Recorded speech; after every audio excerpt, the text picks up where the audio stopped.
Hi Mystery Quilters, it's Megan again. The good news about this month is that you get to come back into the shop to pick up your block. The bad news about this month is we're still not going to have our mystery quilt get together that we had been planning to have in March when it got canceled. But we do still have that in mind. We are still thinking about it. And we're taking steps to get back to having classes.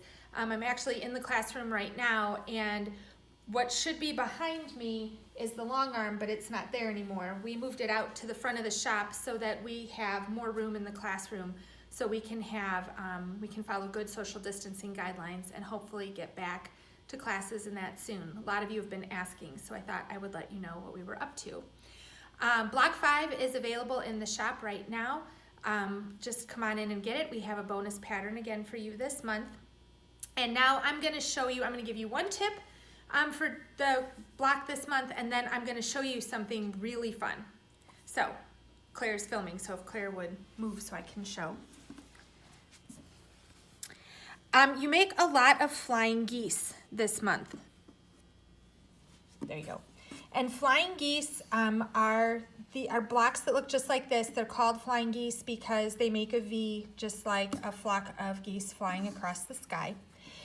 When you are making these, they're not as easy to make as you would think, and they're not made, I think, the way most people think they are. You make flying geese by sewing squares onto rectangles.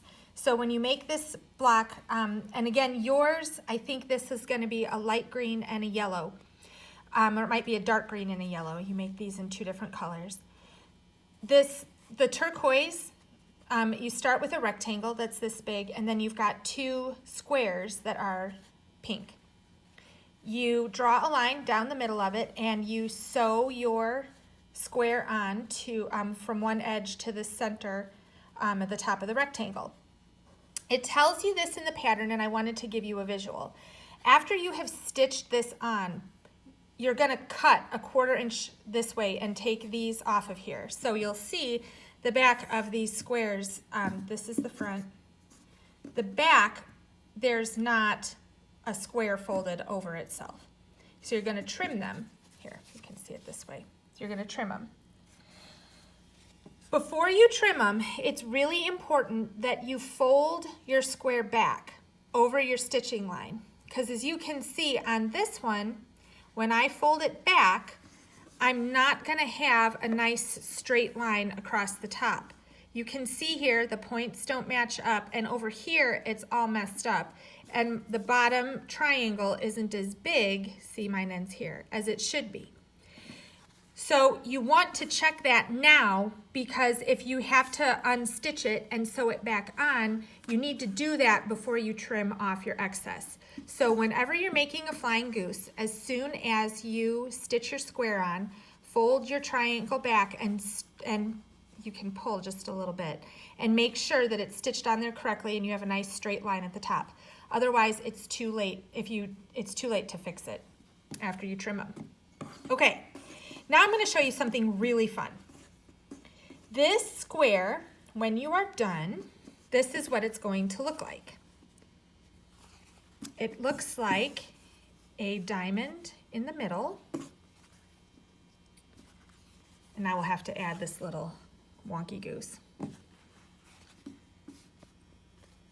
Like this. And then you have these along the side. Now, one thing we haven't talked about at all, but I always do, is I sew together all my units and I lay it out before I start sewing all my units together.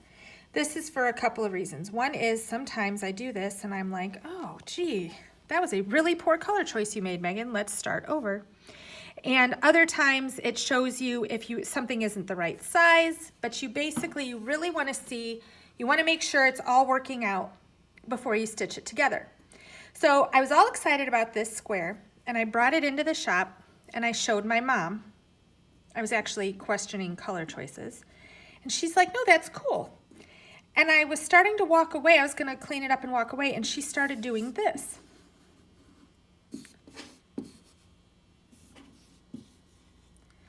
And said, that's really cool. And I went, that is really cool. And then we started playing some more and we turned the squares like this. And now, it doesn't look anything like it's supposed to look for your block in the quilt, but it's still really neat. And then we started noticing that if you made 6 or 9 or 12 of these blocks and you laid them next to each other, think about what would happen. I'm going to take the edge off of this side and move it to the other side so you can see, so pretend it's still here, but you'll see that you start to make secondary patterns. So your quilt, you would end up with this diamond like this, and you'd end up with diamonds like this, and you'd end up with these smaller diamonds here. You'd end up with a really interesting looking quilt. And if you start to think about your color choices, this pink could all stay a background color, a background fabric.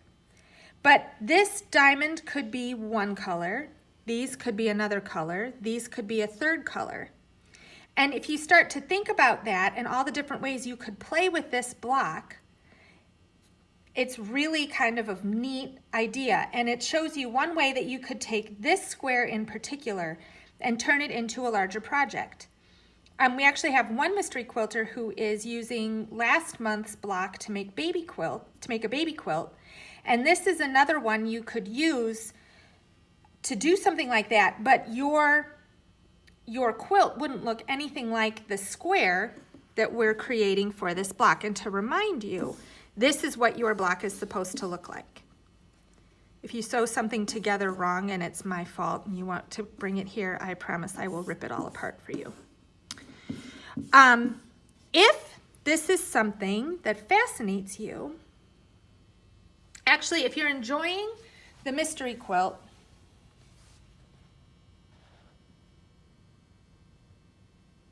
and you are enjoying, I'm sorry, it just occurred to me that I thought Claire did something wrong with the camera, but she didn't. If you're enjoying the mystery quilt and you're enjoying the construction process and you're enjoying how trimming your blocks down makes you get perfect points, you might really enjoy something we're planning for the fall. For the fall, we're planning a series of classes called Tucker University, where you're going to learn how to make blocks a lot like this one and a lot like the other blocks we've made. And the construction process is the same with the trimming down so that you get perfect points. But Tucker especially encourages you to make a block like this and then play. And then find out all the ways you could turn something, but within like this is a 12-inch square. Within a 12-inch square, what are all the possibilities? It's going to be a really fun class, and if you, like I said, if you're enjoying the mystery quilt, you would also probably enjoy that series of classes. When you finish this, bring it in, let us see it, get your name in the prize bucket, and we look forward to seeing you all in the shop very soon. Have a great month, you guys.